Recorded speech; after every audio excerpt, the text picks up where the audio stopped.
Hello friends, நாம் இன்னைக்கு இந்த ஷார்ட்ஸ் வீடியோவில் உங்களுக்கு தெரியுமா கொஸ்டின் வந்து ஒன்று பார்க்க போகிறோம். என்னன்றதை பார்த்துடலாம்.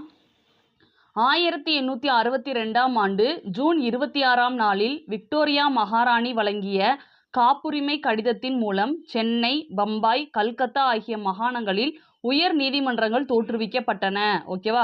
இதில் நிறைய ஒன்மார்க் வந்து இருக்கு. எந்த வருஷம், எந்த டேட்டு, ஜூன் 26, 1862 அன்னைக்கு என்ன செஞ்சிருக்காங்க அப்படின்னா, விக்டோரியா மகாராணி ஒரு காப்புரிமை கடிதம் வந்து கொடுத்துருக்காங்க. அந்த ஆர்டரை வச்சுதான் என்ன பண்ணியிருக்காங்க அப்படின்னா 3 இடங்கள்ல உயர் நீதிமன்றம் அமைச்சிருக்காங்க. ஓகே, ஃபர்ஸ்ட் அந்த ஆண்டை ஞாபகம் வச்சுக்கலாம். 1862. இந்த 2ஐயும் 6ஐயும் திருப்பி போட்டோம் அப்படின்னா 26. அது ஜூன் 26. ஓகேவா? 6ஐயும் 2ஐயும் மாத்தி போடுறோம். ஓகேவா? 6 தான் லாஸ்ட் வரணும் டேட்டில். அப்ப 6வது மாசம் 26. 6வது மாசம் 26. இதே இது ஆண்டு அப்படின்னா 62 அப்படியே ரிவர்ஸ்ல வந்து இருக்கணும்னு ஞாபகம் வச்சுக்கோங்க. யாரு வந்து கொடுத்தது இந்த காப்புரிமை கடிதத்தை? விக்டோரியா மகாராணி. ஓகேவா? 3 இடங்கள்ல அமைச்சிருக்காங்க உயர்நீதிமன்றம். எங்க?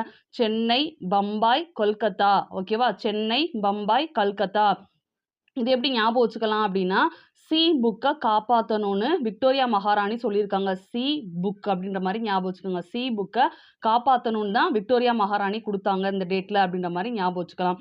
இதில் நம்ம சொல்லணும் அப்படின்னா, நம்ம தமிழ்நாட்டில் இருக்கக்கூடிய சென்னை உயர்நீதிமன்ற வளாகம் தான் உலகத்திலேயே லண்டனுக்கு அடுத்து 2வது பெரிய நீதித்துறை வளாகம். அப்போ முதல் மிகப்பெரிய நீதித்துறை வளாகம்னா லண்டன், 2வது சென்னை. ஓகேவா? ஃபர்ஸ்ட் லண்டன், 2வது சென்னை. நீதித்துறை வளாகத்தில் ஃபர்ஸ்ட் பெருசு அப்படின்னா லண்டன், 2வது சென்னை அப்படின்றத ஞாபகம் வச்சுக்கலாம். தேங்க்யூ.